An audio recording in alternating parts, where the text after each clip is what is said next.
feel like. No, I get it, man. And I don't know.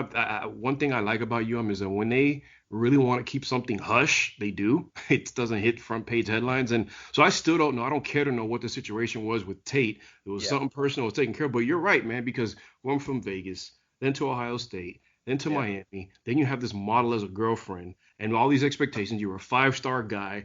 I mean, not everybody has to deal with that, He was you on a know? TV show as a 17-year-old. There Yeah. you go. I didn't even know that. I didn't even know that. You Yeah. haven't Yeah. He had you like haven't seen 30,000 something followers as a high school kid. It's crazy.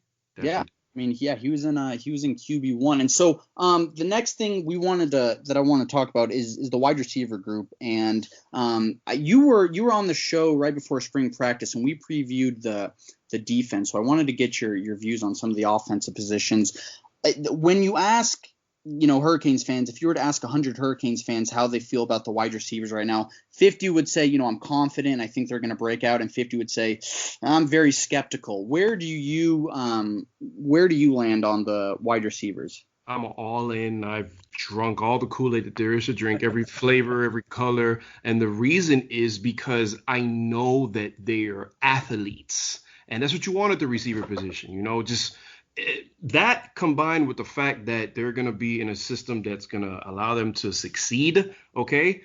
The spread should have been in Miami since the football program's inception. And unfortunately, it just got here in 2020. But these guys are going to be having fun. Okay. And I'm all in. I think that the other half of fans that you've talked to and say, ugh, I don't know, it's only because we haven't seen it. These guys are football players. This is what they do. They've been doing this since they were 6, 7, 8 years old. This is not foreign to them. Okay. So all they need is an opportunity. And I go back to, that I defend Mark Richt with everything. But one thing that I didn't appreciate was how much of an experienced guy he is. And what I mean by that is all the guys that got run in year one of Manny should have seen run in year three of Richt, but they didn't because they weren't the experienced guys, but they were the more talented guys. So a lot of the mistakes that we saw last year was because of the fact that these guys were getting snaps, heavy snaps for the very first time. That's out of the way now. Okay, that's out of the way now. They're going to be in a different system, but they're going to be in a much more what's the word? It's less complex. From everything I understand, Eno's system was like chemistry on the field, and I'm not worried at all. I'm not worried at all, man. I really am not, and I don't think I'm being a homer when I say that either. No, and I think that's a completely fair answer. I mean, the people who are skeptical about the receivers, I get it. Just because, last year I remember like the day before spring ball started last year, I was on your show, you had Mark Pope breaking out, and you weren't the only one. Last season, it was definitely a disappointing one when it comes to wide receivers, but you can't just blame them. The scheme just did not work, and people forget. Some Hurricanes fans, the more negative ones, are going into the season thinking that they're going to see the same offense. Yeah. I don't get it. Like, SMU last year, I think they had 3 receivers over 60 catches. One of them had over 100, and then 3 more, I believe, had over 30 or above. And so those are numbers that we have not seen at Miami, maybe ever. And so this system is wide receiver friendly. You don't have that thick ass playbook that Dan Enos brought to the table, and so it's a system that it's based on these short routes and just getting the playmakers balls in their hands at once they reach that top speed. And so a lot of people need to go back and actually study this offense that we're going to be running, because the wide receivers should thrive in it. Yeah, I do think you guys are being a little generous to how our receiver room played last year, though, because it was KJ Osborne plus a turd sandwich. It was bad. Yeah, it was really bad. And I don't know. I'm less optimistic than you guys are. I do believe in D. Wiggins. It really helps that we have 2 great tight ends, and then we're also going to have Jalen Knighton, who I'm expecting to be a legitimate pass catching threat. But I think between Harley and Pope and there's a lot of buzz about Jeremiah Payton. If we can just get one of those guys to be solid, if we have, Wiggins, one of the group that I just named, and then our 2 tight ends, and you get solid pass catching production from Jalen Knighton, we should be completely fine, really. My thing is this, like, okay, I'm looking at SMU stats right now. I pulled them up. I'm going to read to you their receiving yards last year. You go from the top of the list, 1225, James Proche or Proche, whatever. Reggie Roberson, 803. Kylan Granson, 721. Rashee Rice, 403. I mean, those are receiving yards. So you have three guys that went over 700 yards. Two of them went over 800 yards. One of them went over 1,000 yards. Their leading running back, had 20. No, I'm sorry. Wait a minute, rushing. Yeah, their leading running back had 20 catches out of the backfield. Mind you, he only had 90 yards, but it's still 20 receptions, and he ran over 1,200 yards. I mean, how bad do you have to be to not be successful in this offense? Miami has guys that were recruited by the LSUs, the Georgias, the Bamas. Everybody wanted these guys. They're from Miami. They're receivers. They don't suck.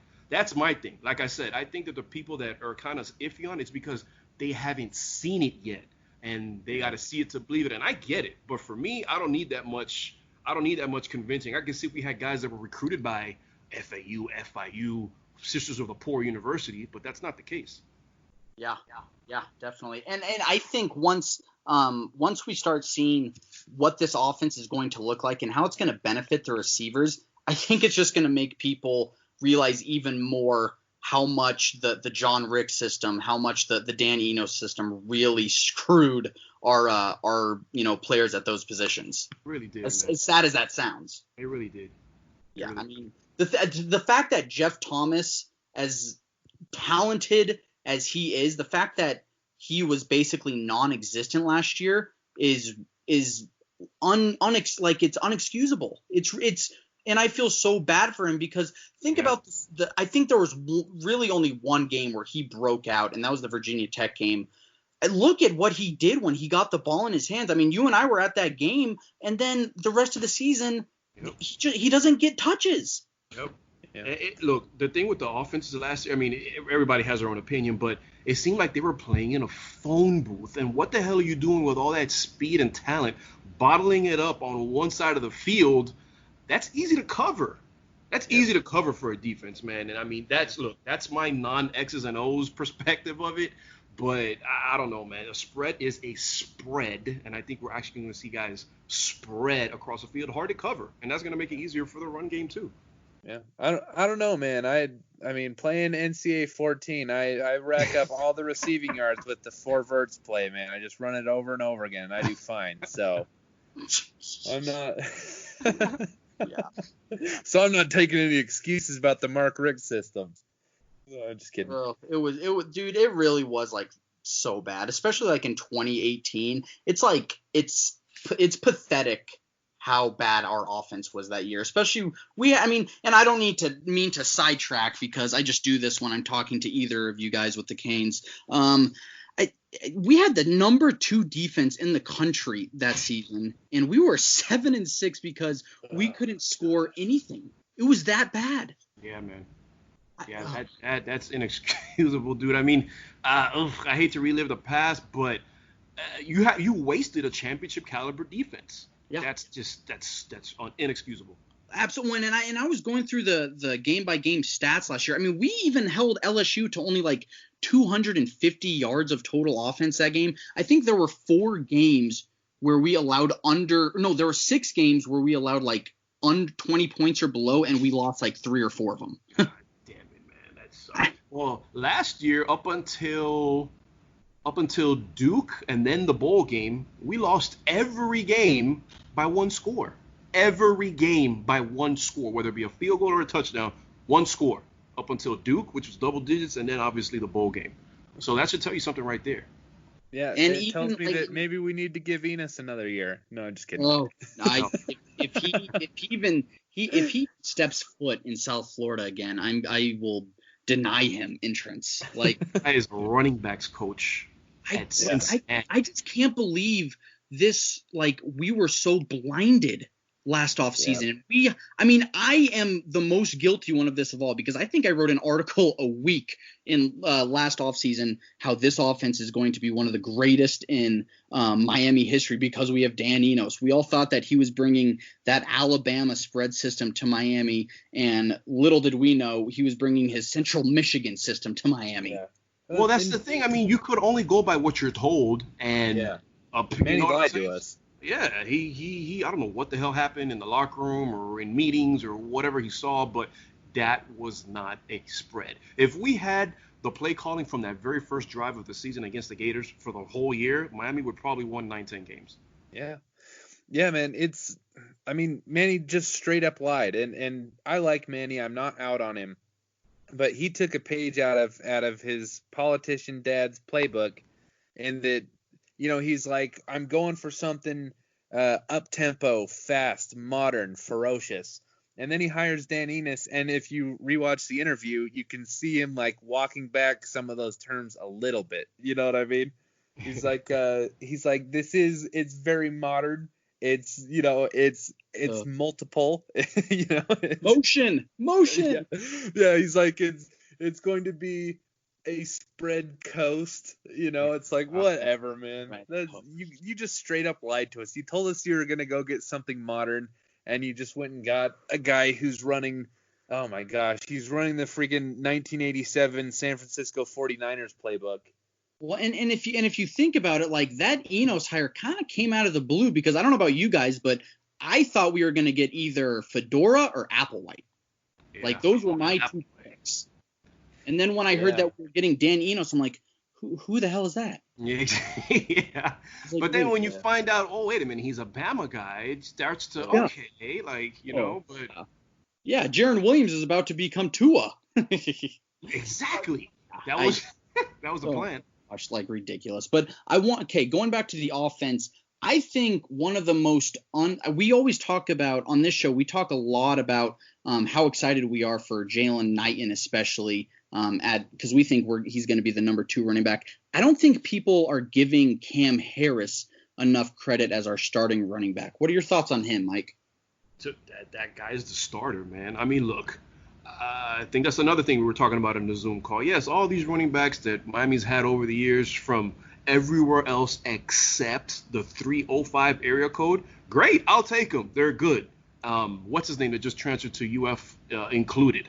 Forget his name. It's incredible how I forgot his name already. We're running. Oh, we don't. I don't know his name. That guy. Yeah.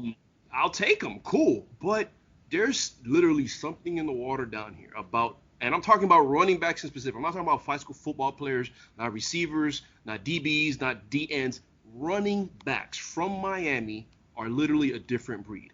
And you think about it. You got Davenport, McGahee, Gore. Walton was awesome. Yearby even went over 1,000 yards. And Cam Harris is no scrub, man. That dude, I think it was the Gator game. He did it multiple times throughout the year where he ran over guys. Like, he's not just fast. He's physical. He's in between. He has the whole package. I think he's strong. And I think what I like the most about him is that he's strong in his faith. So he's not going to be easily wavered. That guy's focused. And respect to everybody else on the roster, but I think he's entrenched. I think it's a no-brainer there for him to be a starter. Yeah, there will be competition between Knighton, Chaney, great, okay, but at the end of the day, it's going to be Harris getting the bulk of the snaps. Yeah, and I think he displayed a lot of locker room leadership this offseason as well. Yeah. Yes, good point.